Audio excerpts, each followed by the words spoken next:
Good afternoon, everyone, and welcome to the RTPI presidential inauguration. As the new chair of the board, this is my first time on this particular platform, so please be gentle with me. Today is a celebration of leadership, continuity, and our shared mission as we formally hand over presidential responsibility from Helen Verdepe to Jan Bessel, the 112th president of our institute. You may have noticed there have been some changes at the Institute in recent weeks. We have announced our new CEO, Rachel Fisher, who will be starting with us in March. And as I mentioned, I am newly in post as chair of the board. But today's ceremony of handing over the chain of office between outgoing and incoming president is an illustration that no matter the changes, the RTPI has a long line of continuity running back over 100 years. Small changes here and there cannot disrupt that long history and tradition. And as with tradition, it's my job to introduce the major players for today. Helen's year as president has been defined by authenticity, inclusion, and action. Personally, I've watched her bring energy and purpose to every platform, from major conferences to conversations with local members, local networks, and individual members. What has struck me most this year is Helen's quality of listening, bringing voices from across our membership into the conversation, including young planners. Her participation helped underpin a year that saw health in planning front and central at the Young Planners Conference and continued push to engage and inspire the next generation. In her inaugural address, Helen set 3 core themes for 2025. Collaboration across the built environment professions, targeted investment in planners and placemaking, and inclusive practice, framing a resilient future for our profession. She also announced a major public awareness campaign to shift public perceptions of planning and elevate planners' contributions. Building on the success for mentoring pilot, Helen committed to expanding the ITPI's mentoring platform, opening it up to all members globally to support career development and peer learning. Last year, some 500 members benefited from this, and I hope that many more do in the future. Helen used her year to spotlight the RTPI Awards for Research Excellence, including renaming categories to honour the legacies of Professor Tony Crook and Professor Patsy Healy, reinforcing our culture of excellence in research and practice while honouring those we have recently lost. I think the icing on the cake for Helen's year was her acceptance of the ISOCARP Award for Organisational Excellence at their most recent conference, global recognition for our institute and the work we all do. Helen, on behalf of the General Assembly and the Institute, thank you for your hard work during your presidential year that has combined purpose with delivery. Now, the chain of office must be passed on, and it is for Jan Bessel to carry it through 2026. Jan, we're delighted to welcome you as president. Your background spanning national infrastructure, strategic planning and examination positions you superbly to lead in 2026. Jan also has a long-standing volunteering roles, including English Policy Committee, Nations and Regions Panel, and GA, underlining her continuity, experience, passion, and commitment, which she will bring to the presidential term. I've worked alongside Jan this year on the Board of Trustees and have been impressed by not only her dedication to the Institute, but also her attention to detail. I have no doubt that will make for a wonderful presidential year. I know that Jan cares very deeply about planning and the ways in which it can produce immensely positive outcomes for people all over the world, which I'm sure we can all share. Without wishing to spoil any upcoming speeches, I know that Jan will be prioritising things that will infuse the membership. I'm personally really looking forward to your leadership this year and in watching and supporting you in delivering impact. With Professor Samir Begin confirmed as Vice President for 2026, there's real momentum around digital competence and broader engagement, another opportunity to amplify RTPI's leadership. Jan, we look forward to working with you as you bring this agenda to life. So as we enter 2026, planning sits at the intersection of climate action, housing need, nature recovery, and technological change. This is our moment, not simply to respond, but to lead. Under Jan's leadership, we will ignite public understanding, equip planners with digital and professional skills, and deliver places that are equitable, resilient, and future ready. Let's keep planning visible, valued, and trusted, a profession that turns evidence into action, ideas into outcomes, and communities into thriving places. Together, we will shape the decade ahead, confident, creative, and collaborative. Thank you. I'd like to say a very big thank you to Elle for such a wonderful endorsement, and also for speaking so highly of me here. Thank you. Good evening, everyone, and a very welcome to our guests, particularly those who have traveled to be here this evening, including guests of our incoming president and vice president. It is a pleasure to see so many familiar faces and to share this moment together. Some of you may remember that the Planner magazine, front page cover of January 2025, showcasing my coming year, carried the tagline, "Come, rain or shine." It was inspired by a rather raining photo shoot. Happily, once the year began and I started visiting regions, nations, events, even last week, Thursday, guess what? The sun was determined to make an appearance. Every single day I was out there, the sun shone. And for me, that's a big testament. So, and of course, it was a fitting backdrop to a very active year of engagement across the profession.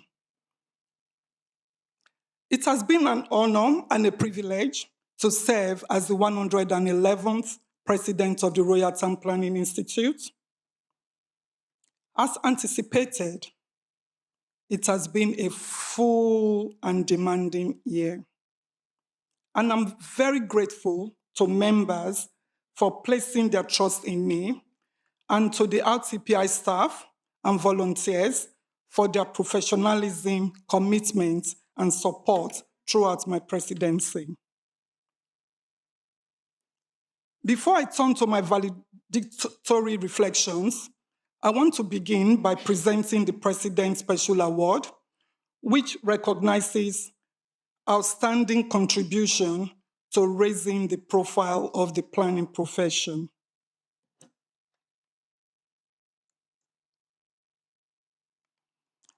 This resonates with my theme for the year, which is about ensuring that people know the power of planning. So the collective award, so there are two segments. The first is a collective award, and the second is individual award. And so this award I'm presenting recognizing the importance of collaboration and shared leadership in strengthening confidence in planning and planners. The collective award is presented to the first group, is the RTPI Communications and External Engagement Team, for the successful brand launch and delivery of It Takes Planners and You during a particularly busy year. The RTPI Policy and Public Affairs Team for proactive high-profile advocacy that has kept the value of planning visible in national policy and political discussions. The chairs of young planners across regions and nations for sustained leadership and support for early career planners, and the RTPI regions chairs and nations chairs and conveners for energetic regional and national leadership that has raised the visibility of planning across the UK and Ireland. I would like to invite Simon, who is collecting the award on behalf of the chairs of young planners and colleagues. Thank you so much. Thank you. You're going to do a photo or your plan? A photo, please. Yeah. And I would like to then go into the individual awards. The first award is presented to Zingizu, who is not here today. She's the winner of the Sir Peter Hall Award for Wider Engagement, recognized for communicating planning, research beyond academia, and widening public understanding of planning's impact. Her work exemplifies the importance of planning voices reaching beyond the profession. The award is also presented to Karen Day, who unfortunately can't be here this afternoon. She's been recognized for outstanding advocacy for the profession through RTPI London leadership. She's in the London chapter, and a committee service. Even after being co-chair, she still carries on serving, and a civic trusteeship, which goes beyond planning. Our contribution reflects professional generosity and public service at its best. Finally, the President's Special Award is presented to Charlotte Moffett, recognized for outstanding advocacy and leadership in raising the professional profile of planning through sustained engagement across networks that broadens the professional reach. And I'd like to call Charlotte up to the stage, please.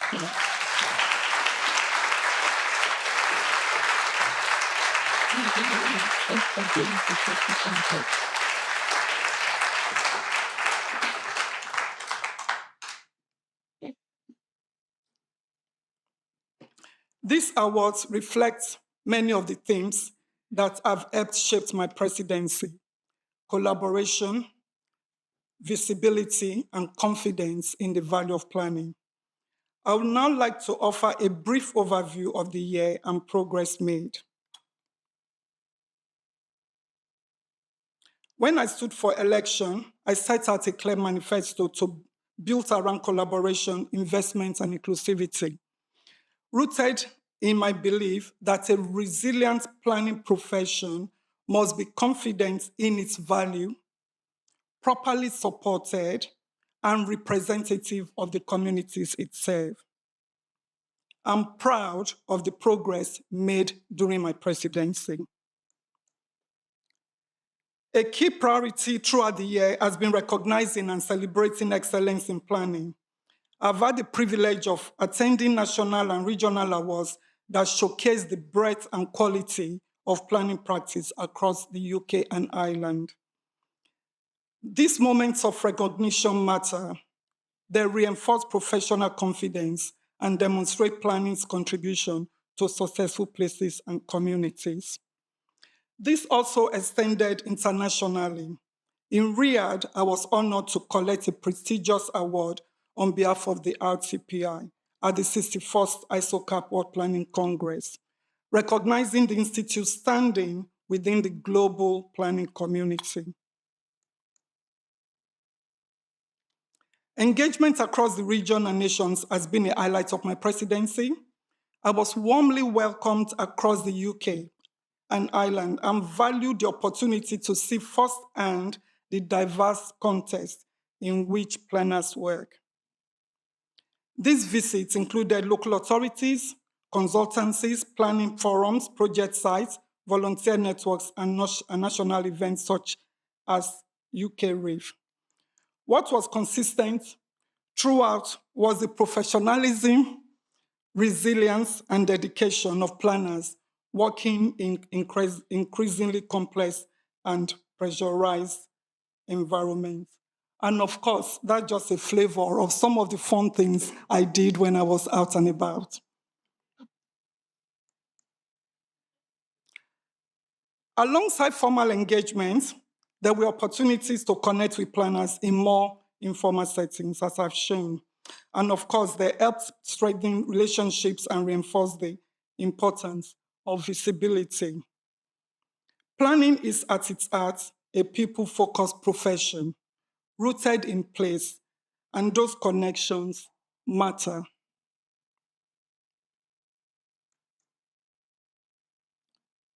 Alongside outward engagement, I was proud to chair the General Assembly, supporting effective governance, accountability, and professional leadership within the Institute.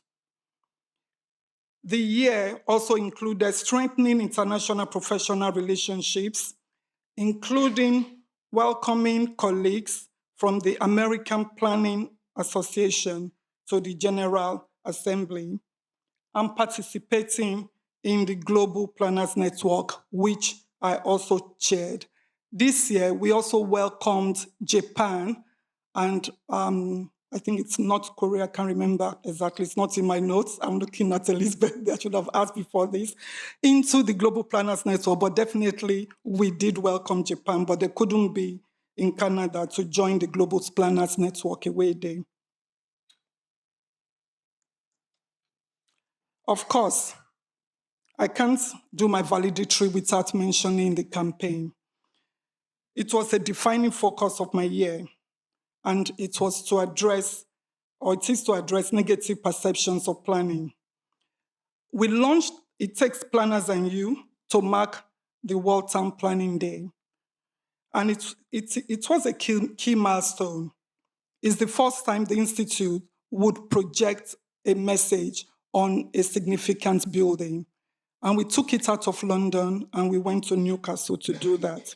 It reinforces the message that planning succeeds through partnership between planners, communities, and decision makers.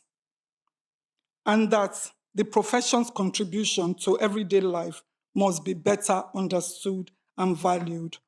And I would ask that anytime you are out and about or you are posting on social media, please use the hashtag It Takes Planners and You.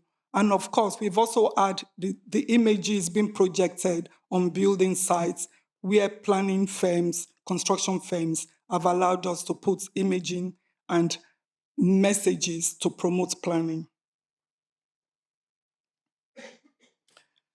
In addition to the work we did with Global Planners Network, during my tenure, we were able to renew the MOU with the Hong Kong Institute of Town Planners, and we also entered into a new MOU with the Nigerian Institute of Town Planners.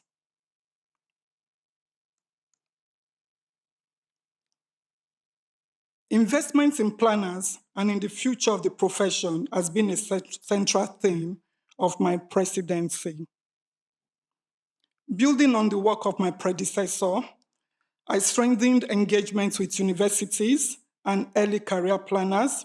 I promoted professional progression and encouraged take-up of RTPI membership.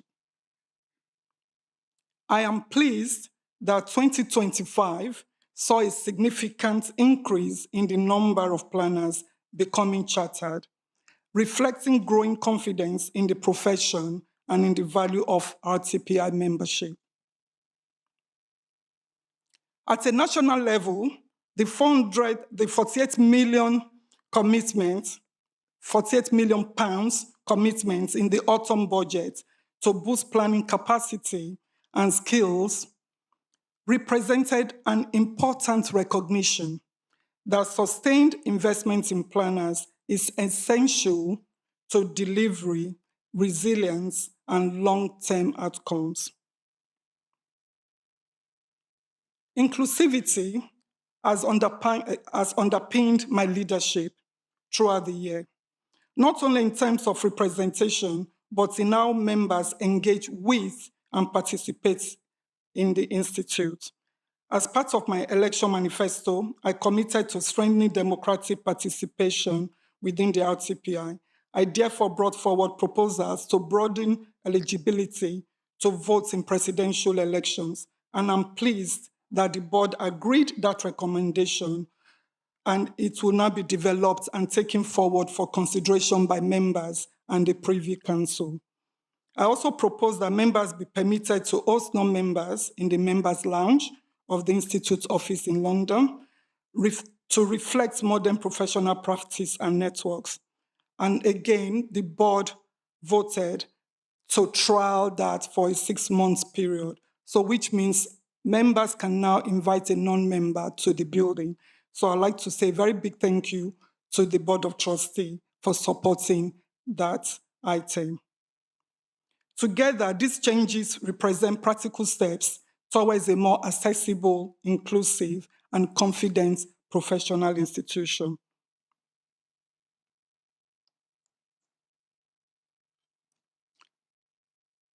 Looking forward, this year has also marked a period of transition for the Institute. And I thank Dr. Victoria Hills for her service as Chief Executive for 8 years, and I warmly welcome Richard Fisher as incoming CEO. Before I step down, I want to take a moment to express my personal thanks to Lindsay Richards. Lindsay served alongside me on the presidential team as immediate past president. She served with generosity, wisdom, and quiet strength. At key moments, she offered counsel, perspective, and reassurances, often when I needed it most. And I'm deeply grateful for your support, Lindsay. Lindsay, as a small but heartfelt mark of my appreciation, it gives me great pleasure to present you with some flowers. If you don't mind coming up to the stage, please.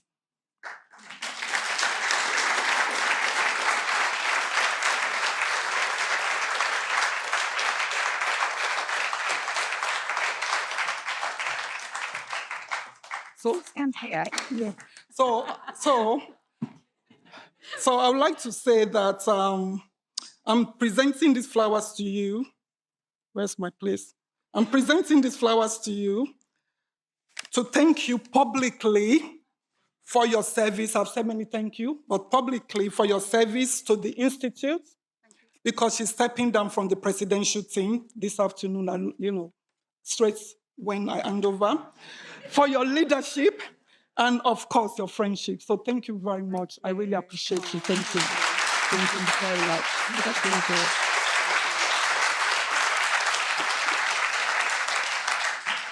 Now, the chain of office passes to our new president, Jan Bessel.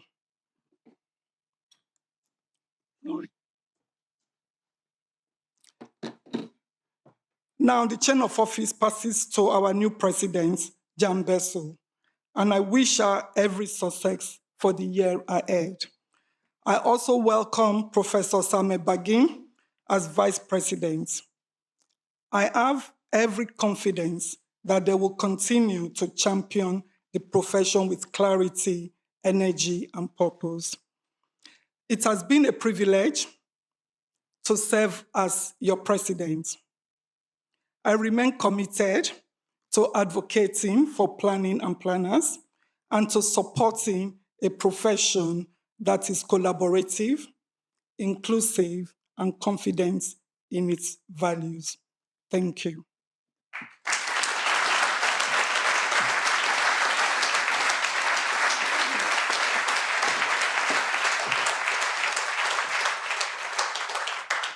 You've got me again.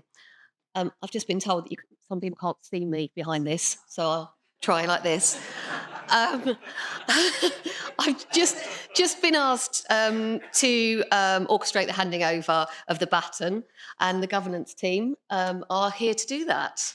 Well, hello, everyone. And the first thing I want to do is thank Helen and just express a little bit of appreciation for all that she's done in supporting me in my vice presidential year. And I hope she will continue with the sage role that Lindsay did for her in my presidential year. And as a little bit of appreciation, I have a gift for you, Helen.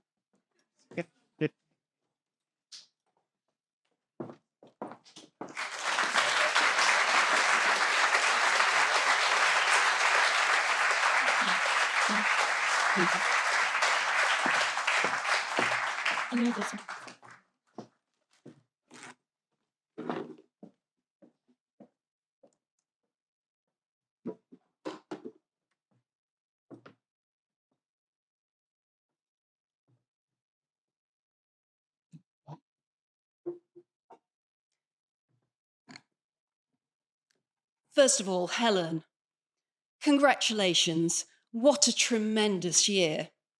Raising awareness of planning and the profile of planners, and being the difference. Capped off with your great campaign, It Takes Planners Anew, a campaign that invites the public to see planners not as obstacles, but as allies in shaping great places to live, work, and connect, and showcasing that real change that happens when planners and other professions and communities work together, building trust and shaping better places for everyone. Also, thank you for all those who've supported me ahead of this presidential year.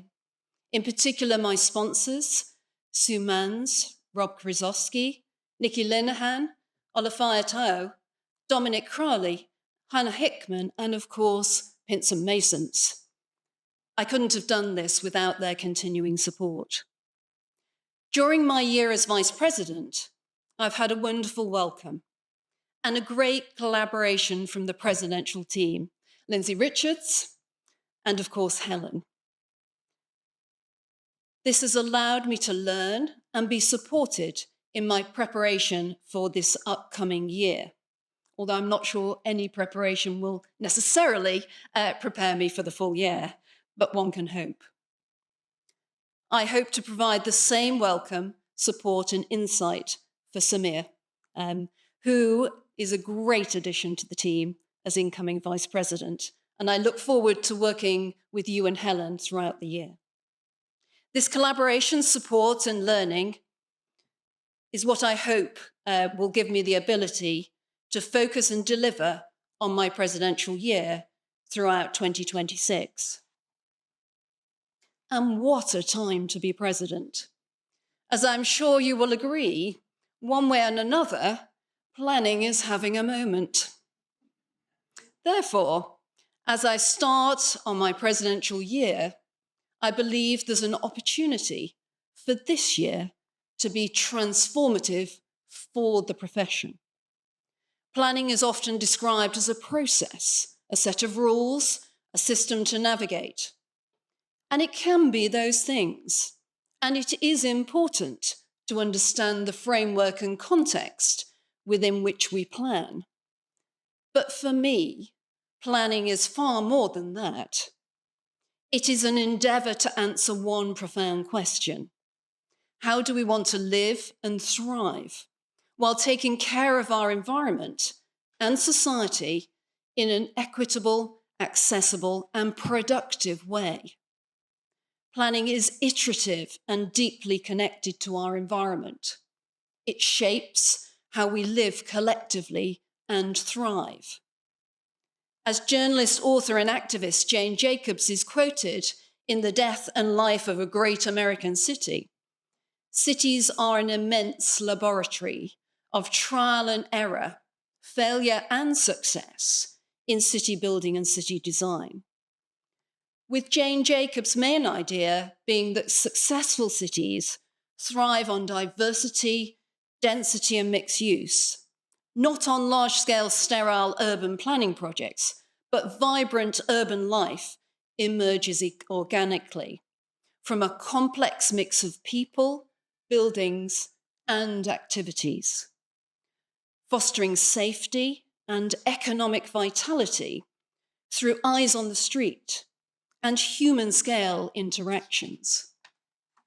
For me, this exemplifies the interconnectedness, challenge, and opportunities of planning. Although it is equally important to recognise that these considerations apply in our cultural heritage and the rural economy and environment.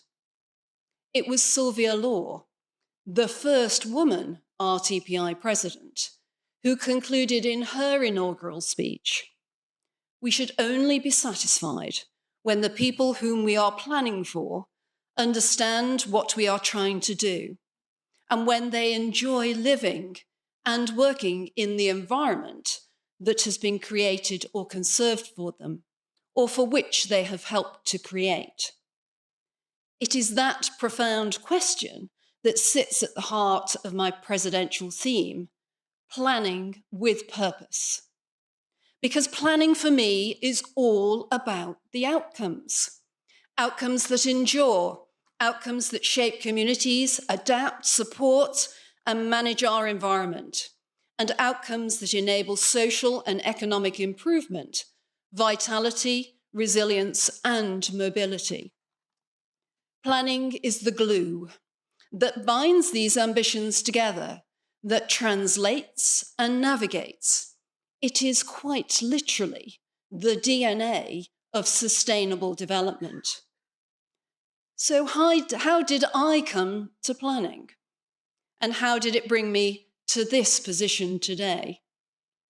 An inspirational leader and planner, Mike Hayes, who's with us today, created an opportunity and window to the world of planning and all it could be.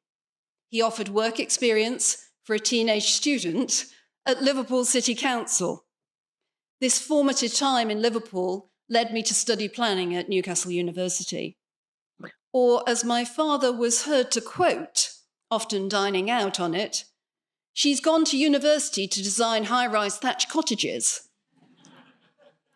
His idea of the new towns and the urban clearance, of his lived experience of Liverpool, and my early interest in architectural history and design. Since graduating, I have had the opportunity to learn and develop from some exceptional colleagues, professional teams and leaders, including reconnecting with Mike Hayes years later at the Infrastructure Planning Commission and the Planning Inspectorate. My career has enabled me to gain a wide professional background in planning, from industry to mixed environmental and planning practice in the UK, and some project experience internationally, to UK government and legal practice now as a strategic planning advisor at Pinsent Masons. I believe the first RTPI president to be in legal practice, although I am a planner. I have been involved in planning at all scales, from community initiatives and plans to major nationally significant infrastructure, across the existing and the new, urban and rural, public and private sectors, and working collaboratively with many actors in planning and delivery.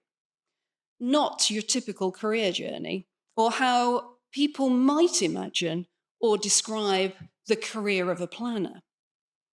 But it shows it really is a varied profession. And I believe every day is a school day, still, with something new to learn, understand, and communicate, and outcomes to be achieved. What's not to like? Throughout my professional career, I've always been a planning aid volunteer and engaged in wider volunteering, allowing me to use my experience and learn skills whilst maintaining my awareness and engagement in planning at the community level. This has and continues to provide insight and understanding, which is invaluable to keep me connected. Sometimes best described as the tour guide and translator for planning, and all it can deliver. Some might ask why planning matters, but you only have to look at some of the outcomes to realise why.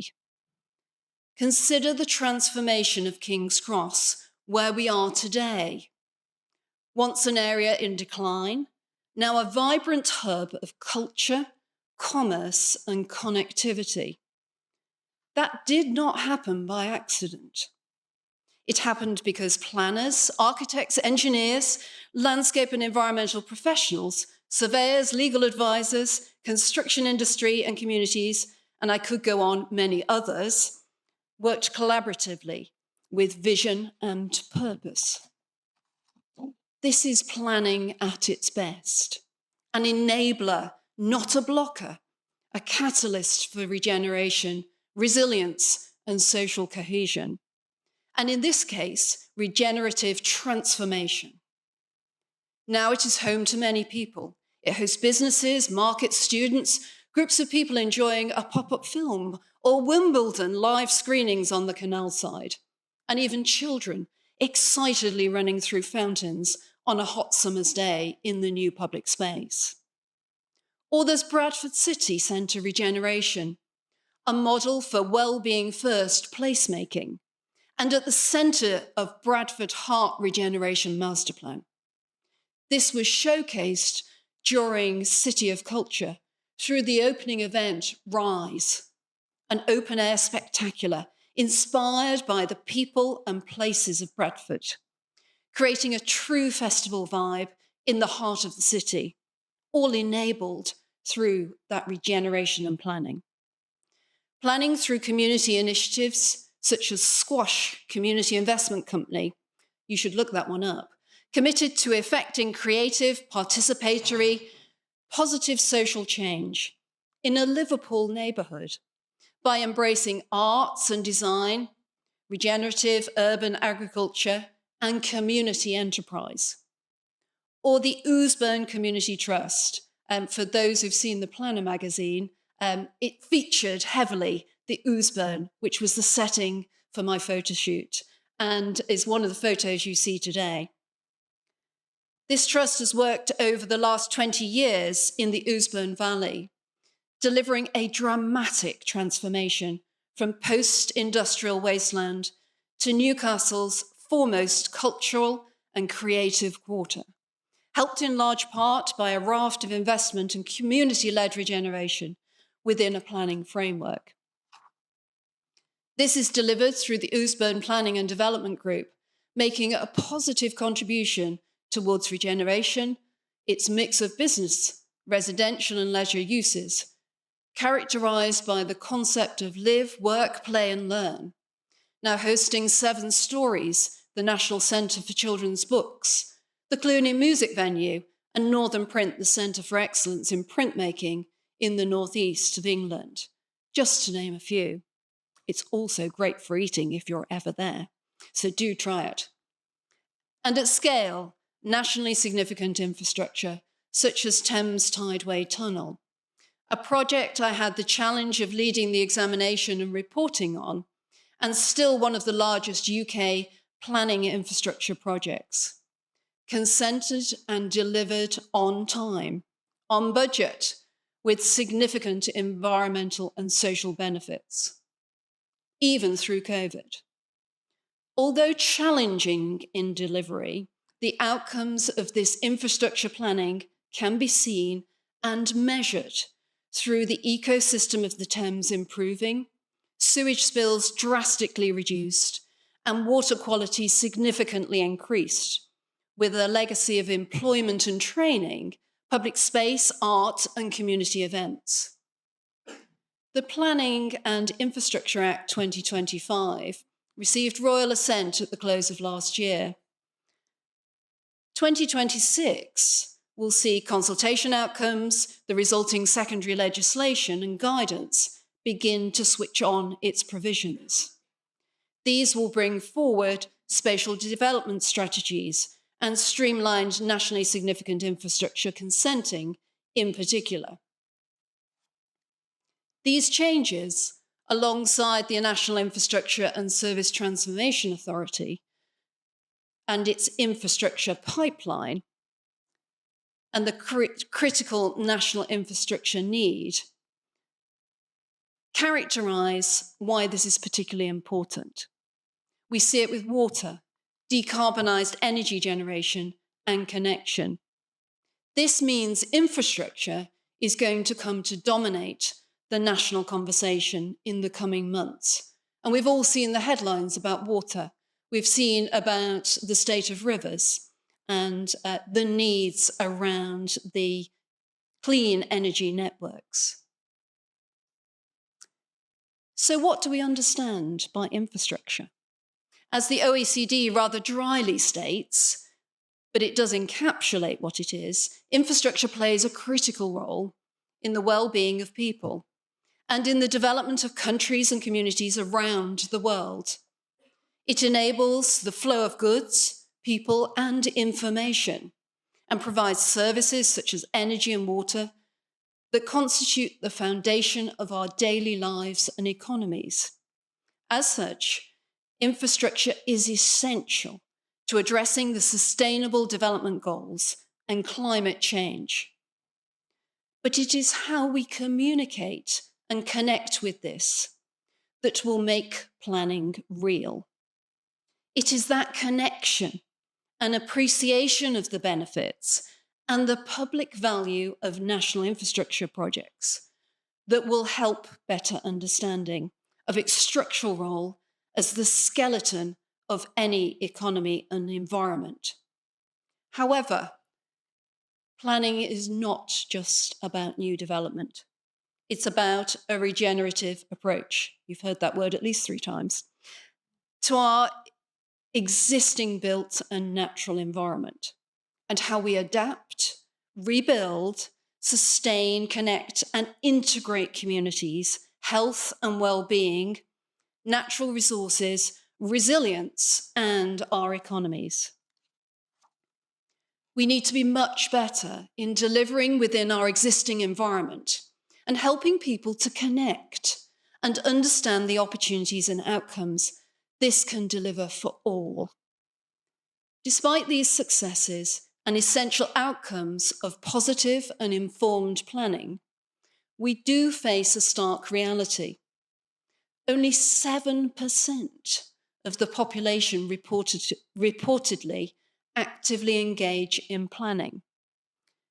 This is not just a statistic, it's a warning.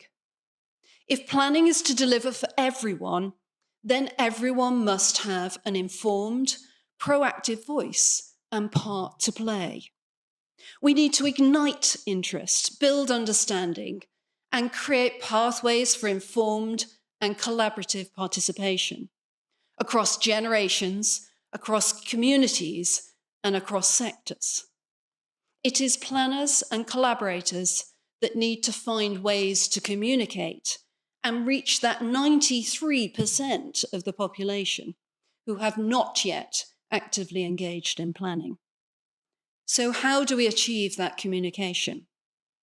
First, by communicating the story of planning, and we've seen so much from Helen on that this year, not as a remote, bureaucratic exercise, but as a creative, collaborative, and cohesive force for good in the public interest. We celebrate architecture through the Sterling Prize. It catches the popular imagination. So why not elevate planning in the same way?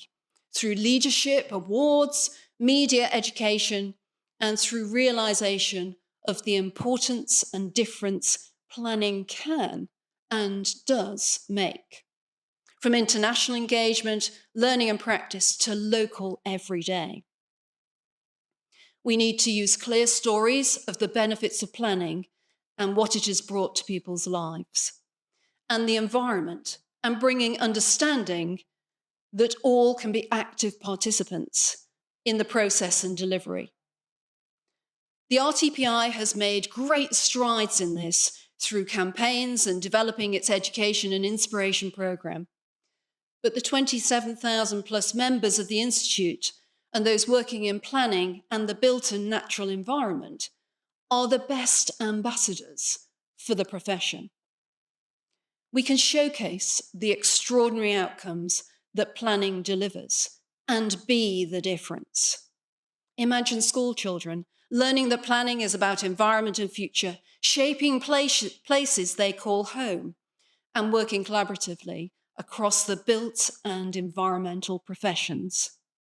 Imagine young people seeing planning as a career of value, purpose, and positive impact. As RTPI has sought to do through the BBC Bite-sized Careers Tour experience, championing the power of planning. Throughout my year, I will also be working with Content with Purpose to produce a series of inspirational films that will launch around World Town Planning Day 2026, building on the momentum of Helen's campaign. This digital series will showcase how positive planning outcomes have shaped and continue to shape the UK. They will focus on the realisation of the ambition of planning and show our profession at its absolute best. This will be delivered in active planning partnership through a mix of short films, expert interviews, and case studies, creating powerful evidence of how everyone involved in all forms and scales of planning deliver plans and projects that make a lasting positive difference. But communication engagement alone are not enough. We need inspirational leaders and positive voices in planning. And we must also address the resource pipeline.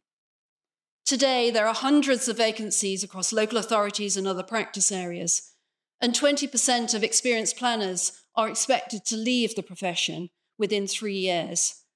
That is an existential challenge. Pathways to planning and investment in education are not optional. They are essential. We cannot afford a cliff edge in skills and capacity, because without skilled and committed planners, there's no planning. And without planning, there is no sustainable or equitable future. The last budget recognised this with a very welcome commitment from government to invest in the pipeline of planning and 1,400 new planners by the end of Parliament.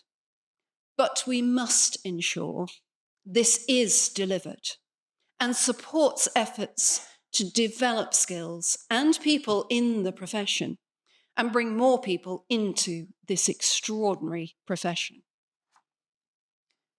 Just as I was inspired at the start of my planning journey, there are inspirational leaders and voices in planning today. I want to name just a few by way of example. Rob Krasowski and his extraordinary leadership work at Haringey Council. Priya Agrawal, building the public sector's capability to improve the quality, equality, and sustainability of places through public practice. James Scott, Group Director of Strategy and Planning at Urban and Civic, delivering for new and regenerated communities. Bridget Rosewell, a leader in infrastructure. Professor Simin Davudi, a leader in environmental and planning research. And not forgetting the political dimension, the extraordinary roles and the future that the regional mayors will play in providing political leadership in the changing strategic planning environment. But we can all strive to provide inspirational planning leadership and be ambassadors and leaders in planning. Finally, we must also restore respect. Respect for the profession, respect for the people who dedicate their lives to shaping better places and outcomes. In an age of online sound bites, AI and misinformation, hostility and polarised debate, planners often find themselves in the front line, particularly of social tension. We need a popular movement that values expertise, fosters dialogue, and champions collaboration. Free speech matters, yes, but so does listening, responsibility, and fact-checking, as well as real understanding. Working together across the professions, diversity of interests, and democratic representation is essential. And one of my ambitions during my year is to put a spotlight on planning across the divide. And if each one of you here today just takes a moment to consider this message and be that difference, we can start that change. So in closing, as I begin this presidential year, my message is simple: planning with purpose. It's not just a theme, it's a call to action. Let us engage, let us innovate, let us lead.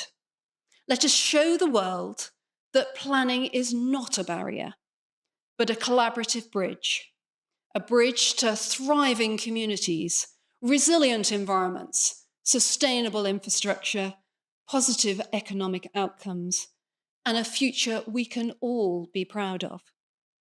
Together, we can make planning not just effective and relevant, but I say irresistible.